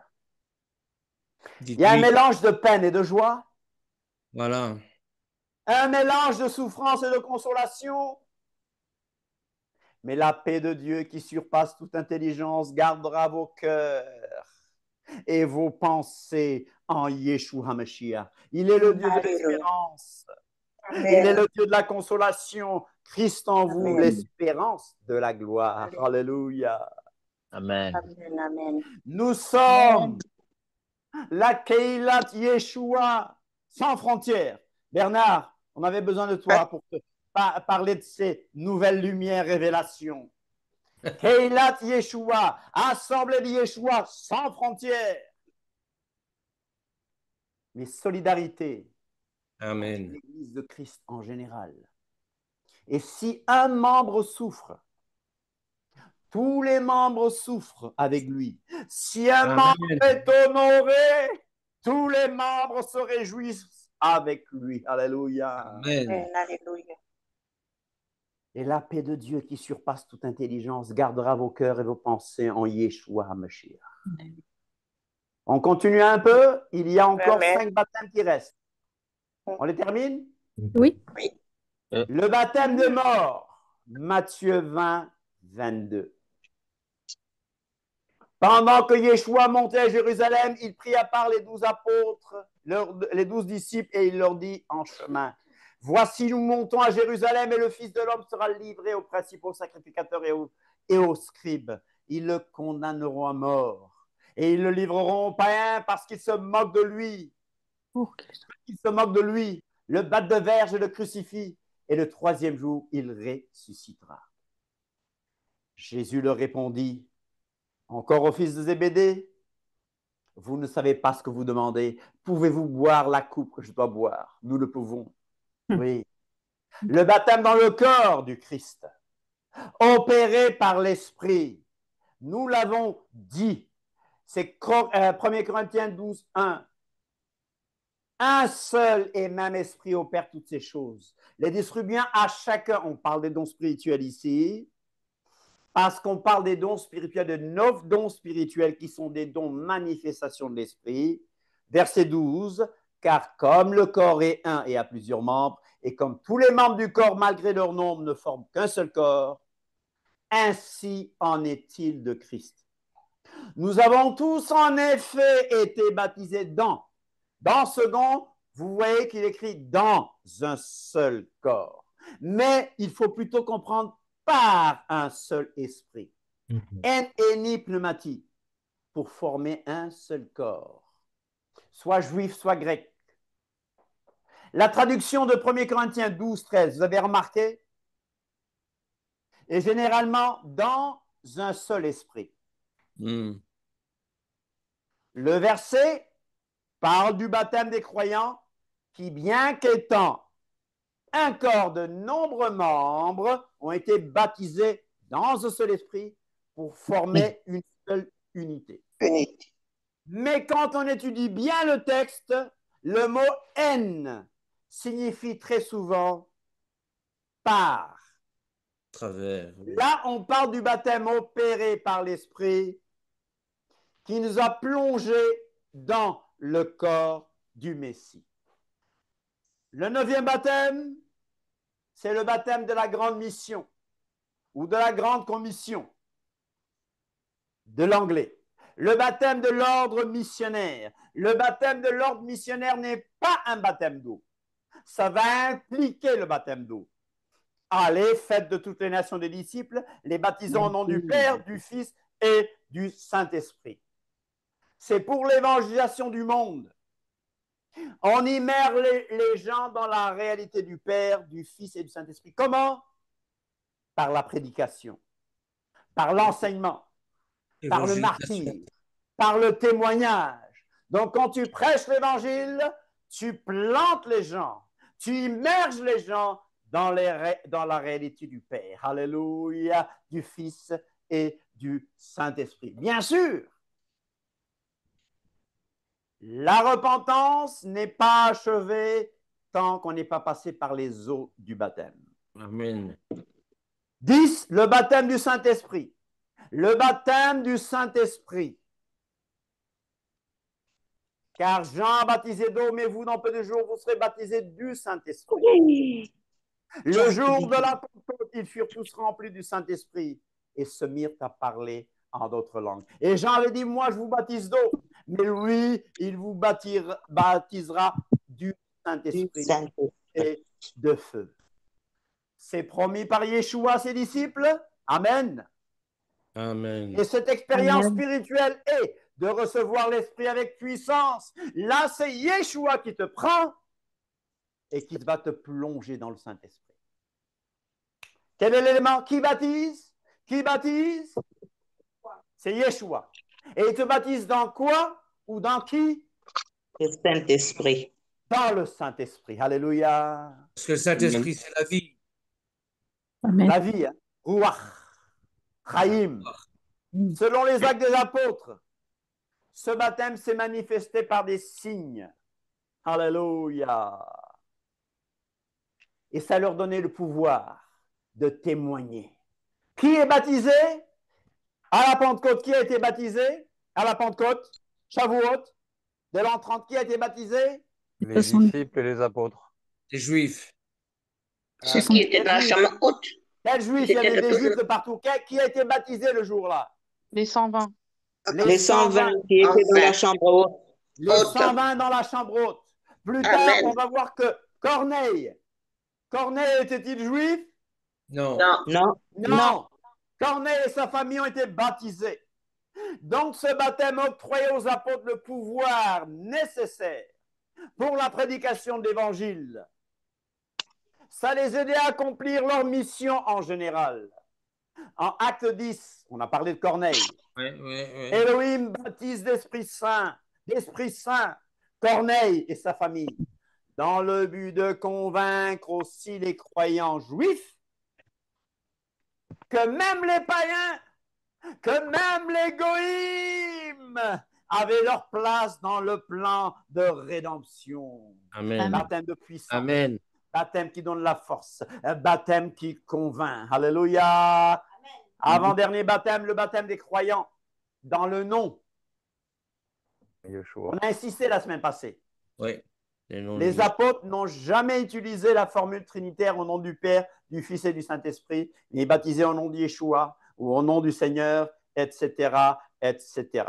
Le nom qui ne signifie pas un son, mais ça représente d'abord sa personne, son pouvoir, sa réalité, son pouvoir. Alléluia. Amen. Alléluia. Les candidats au baptême doivent être instruits avant et après le baptême. Amen. Le baptême est un signe d'intégration dans la Keilat, Mashiach, l'église de Christ. Et dans le Malchut HaShamayim, dans le royaume des cieux, le baptême, ce n'est pas seulement un symbole, c'est un signe de ce qui se passe au fond du cœur lorsque l'homme qui a rencontré Mashiach a cru par lui et s'est laissé régénérer par le Saint-Esprit. Alors, il y a une question qui a été posée. Est-ce que le baptême d'eau annule la circoncision? Nous n'allons pas parler de ça aujourd'hui, mais une prochaine fois. Le baptême de feu, dernier baptême. Wouhou! C'est la fin. Il y a des gens qui disent enfin, enfin, enfin, le baptême de feu. Moi, je vous baptise d'eau. Il vous baptisera d'Esprit Saint et de feu. Le baptême de feu a deux aspects. Oui. Un aspect purificateur et le jugement et divin. Éveilleur. C'est quoi éveilleur? C'est quoi éveilleur? Celui qui réveille? Tu as raison, je l'ai inventé, donc c'est normal que les autres ne sachent pas. Éveilleur, donc j'ai bien entendu. Voilà, ça réveille, c'est purificateur, c'est éveilleur pour le croyant. Donc le baptême de feu pour le croyant, c'est purificateur. Voilà. Et pour l'impie, le baptême de feu est destructeur. Ah, c'est pour l'impie? Oui, pardon ma sœur? Non, parce La que, Bible tu dit sais, avant, concernant le moi, réveil, concernant la vraie foi, le feu brûlera continuellement sur l'autel là, il ne s'éteindra point. Lévitique 6.6. Donc, le feu du réveil. Amen. Le feu du réveil. Oui. ouais. Le zèle que donne l'évangile de paix. Amen. Alléluia. Comme le feu du jour de la Pentecôte. Mais est-ce qu'il y avait du feu le jour de la Pentecôte? Oui. Il y a des Des flammes de langues feu. Oui, oui. Comme en Des forme de langues. feu. des langues en forme de feu. Comme s'il n'y avait pas de feu littéral, mais c'était des langues en forme de feu. Forme de feu. Alléluia. Ah. Ce qui a été allumé en nous doit gagner les autres. Le feu doit s'étendre ou bien s'éteindre. Manne du matin, page 355. Si le bois de la croix est le centre de notre vie, le feu brûlera. Manne du matin, page 355. Manne du matin, ma sœur va dire que je l'ai encore volé à mon père parce que ça, c'est un C'est héritage vrai. de mon père. Manne du matin, je l'ai C'est envié vrai. aussi, Sylvia. D'accord. Si la croix est plantée journellement dans nos vies, ni les vents contraires, ni la chaleur du jour, ni l'usure de l'épreuve prolongée ne pourront en éteindre le feu. Manne du matin, page 355. Ça ne fait pas partie de la Bible, hein, Manne du matin, d'accord? Je l'ai cité. C'est un livre de méditation matinale. Baptême de feu utilisé par Jean-Baptiste pour décrire un jugement futur aussi. Oui. Où le mal sera consumé par le feu. Le jugement Il divin. est distinct du baptême du Saint-Esprit. Il est distinct du baptême du Saint-Esprit. L'apôtre Paul mentionne également un feu qui éprouvera l'œuvre de chacun lors du jugement. Amen. Jugement futur. Le mal sera consumé. Feu destructeur pour ceux qui ne se repentent pas. Feu destructeur pour que ceux qui ne repentent pas. Les impies qui subissent ce baptême seront submergés dans le feu. La deuxième résurrection, quoi. Non, s'ils sont submergés. Ça, c'est après. Ah oui, tu as raison, à la deuxième résurrection. Ah, tu as raison, pardon. Voilà pourquoi cet aspect de ce baptême. C'est le châtiment éternel. Alléluia. Amen. On a terminé pour aujourd'hui. Internet n'a pas beaucoup coopéré. On a eu la victoire. Amen. Amen. Amen. Y a-t-il quelques questions? Amen. Pendant quelques minutes. Bernard, mardi, tu nous parles de quoi?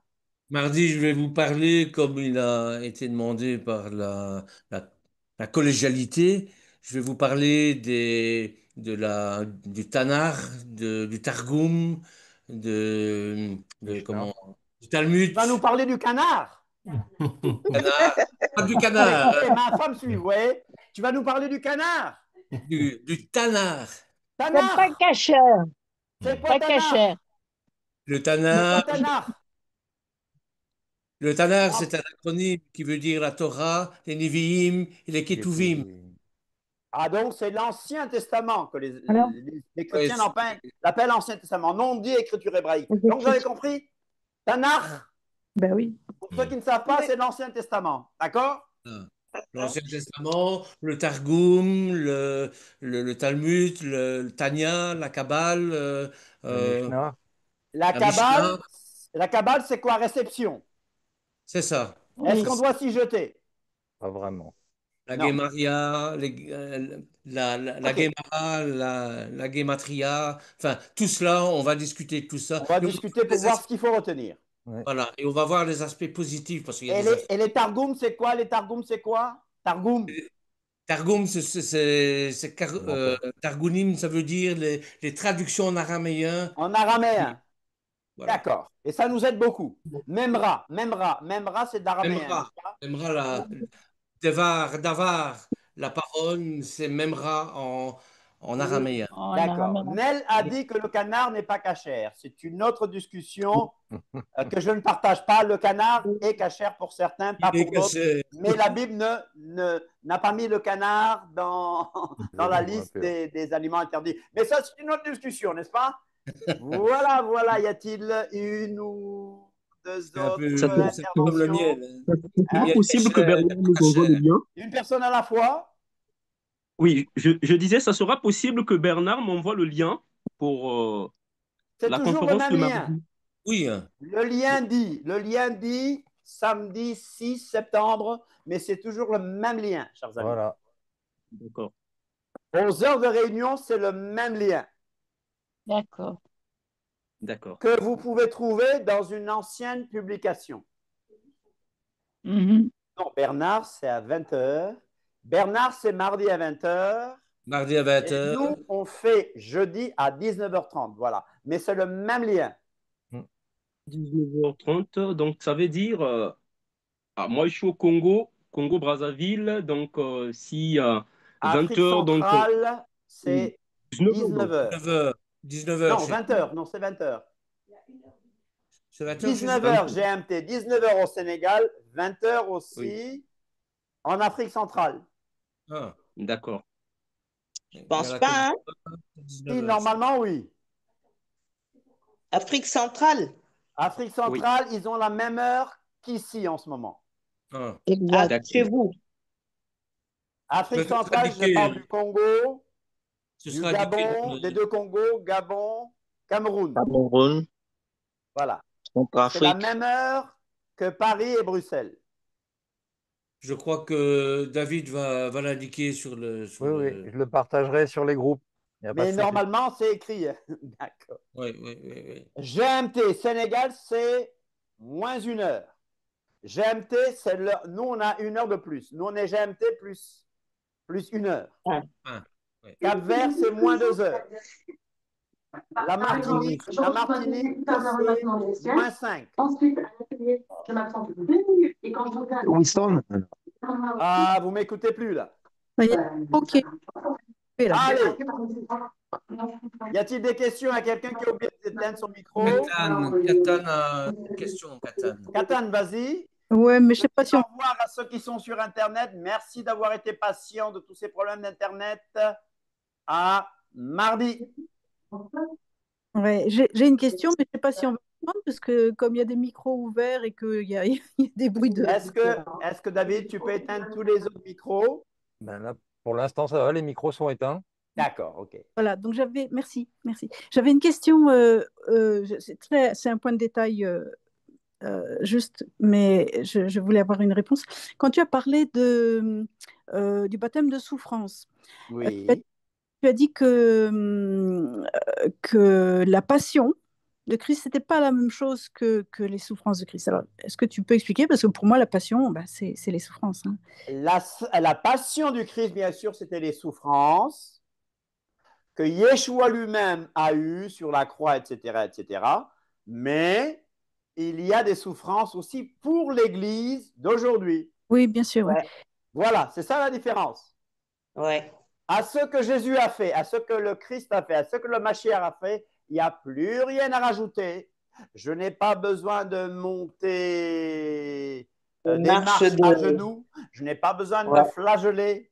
Je n'ai pas besoin de me rouer de coups. Bien que Paul dit je me roue de coups dans un certain sens. Je traite durement mon corps. Mais je n'ai pas besoin de faire comme nos amis qui vont monter les marches d'église ou de temple ou de cathédrale à genoux pour se flageller. Ça, ce n'est pas biblique. Mes souffrances ne me sauveront jamais. Par contre, c'est par beaucoup de tribulations qu'il nous faut rentrer dans le royaume des cieux. Il y a une souffrance qui est la part de l'Église. Et cette souffrance-là, chacun a sa part. Certains dans l'Église souffriront plus. Certains dans l'Église mourront tués. Certains dans l'Église, on leur crachera au visage. Moi, on m'a déjà craché au visage. En Afrique du Sud, j'ai prêché l'Évangile dans un quartier musulman. On m'a craché au visage. Je vous dis, oh, j'étais heureux de recevoir ce crachat sur le visage, bien chaud. Ma femme qui dit, ah. Et pour le Mashiach, ça m'a fait du bien. Pour Jésus, alléluia, j'étais heureux, je vous assure. Je ne suis pas maso, hein. Mais pour Yeshua, vous allez crever nos pneus. On m'a craché au visage pour la foi. Ça, c'est rien par rapport à ce que Paul a passé 2 ans en prison à Rome. Il écrit Philippiens, Éphésiens, Colossiens, Philémon. Réjouissez-vous toujours dans le Seigneur. Donc, je parle des souffrances du corps, pour l'Église. De l'Église, des membres de l'Église. Et je fais une différence entre ces souffrances-là et la passion du Christ. Catane, ai-je répondu? Oui, merci. Oui, oui. Catane, tu avais une autre question? C'était que cette fuite ne se passe pas durant le Shabbat. Le contexte immédiat nous parle de Jérusalem. Bon, le Shabbat, on sait qu'on ne peut pas marcher longtemps. Et en hiver, dans cette zone-là, il neige, etc. Ça, c'est une première explication, mais il y aura sûrement d'autres explications qu'on donnera prochainement. Amen. Et une question? Oui. Est-ce que la nouvelle naissance est liée au baptême? Oui. Absolument. Je l'ai dit tout à l'heure. Oui. La nouvelle naissance est liée au baptême. Mais quel baptême?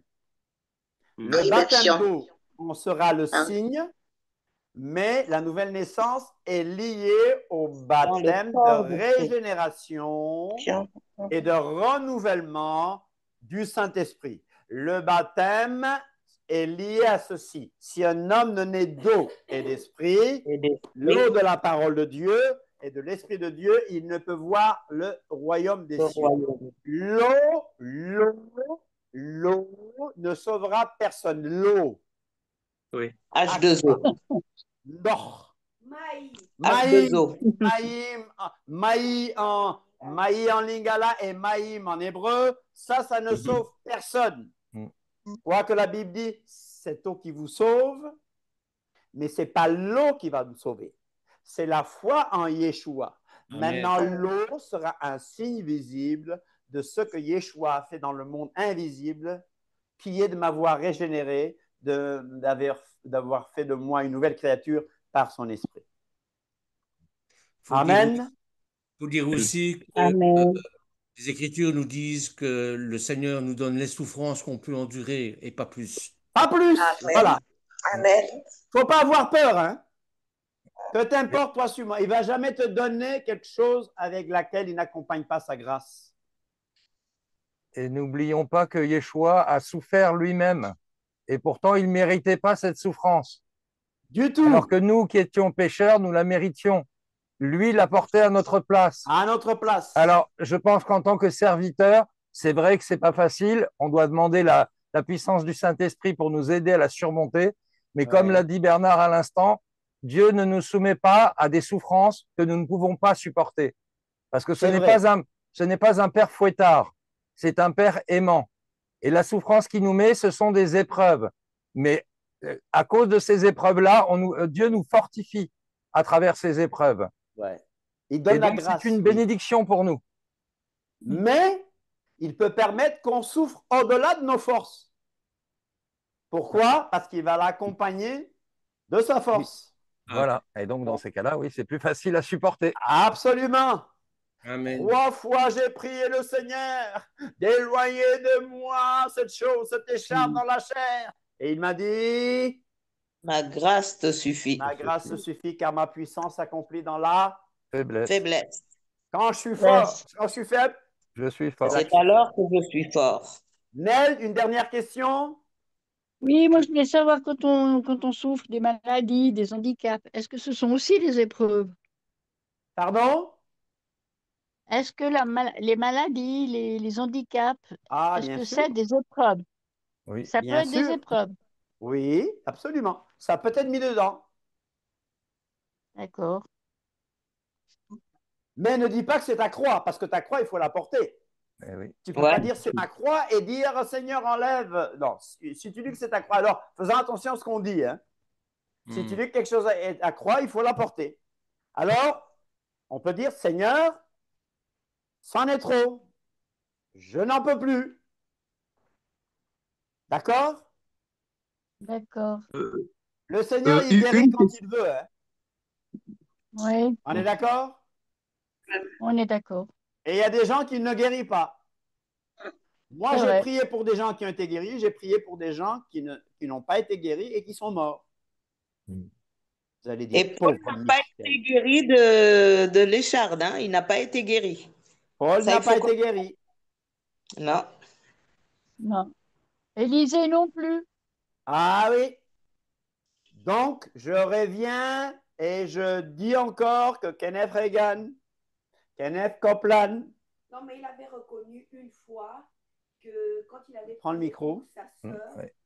quand il avait prié pour sa sœur et que Prends le micro. elle était quand même décédée, il avait quand même reconnu que c'est Dieu qui décidait, qui avait le dernier mot. Ça, c'est très bien, ça. Ouais, ça, il a reconnu après. Qui? Kenneth Reagan? Ouais, c'est le premier, ouais. Kenneth, Oui. Kenneth Reagan. D'accord. C'est déjà bien.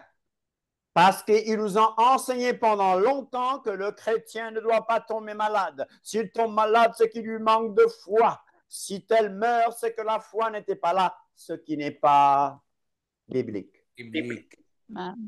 Malgré tout, j'ai prié pour des gens qui sont morts, mais malgré tout, je crois à la guérison et je prie encore pour les malades. Alléluia. Amen. Alléluia. Parce que notre Dieu est au ciel et il fait ce qu'il veut. Amen. Merci de votre Amen. patience. Et il sait pourquoi. David, j'aurais dû t'écouter depuis le départ et redémarrer la machine. Je sais maintenant comment ça se passe. Tu m'as appris quelque chose que nous allons. Alors, nous avons David va nous donner David et ce qu'il choisira. Nous donnerons un petit résumé de la paracha du jour, chaque Shabbat, et il nous préparera en nous disant quelle portion. Oui. Il fera un résumé de 5 à 7 minutes et ça, c'est les samedis. Soyez prêts à 16 heures, ne ratez pas. Amen. Aujourd'hui, c'est moi qui ai donné un petit résumé avec un petit film qui ne suivait pas très bien à cause de la machine.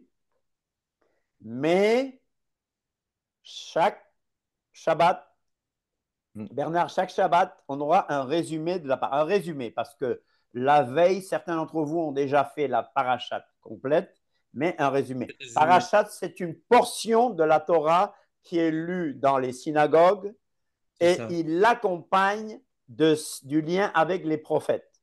Mais nous, en tant que disciples de Yeshua, nous avons un lien aussi avec les écrits apostoliques Nouveau Testament. Amen. Amen. Amen. Soyez bénis. Amen. Voilà, ma sœur Lucie, je vais chercher un ami de la Martinique. Là. Ah, super. Voilà.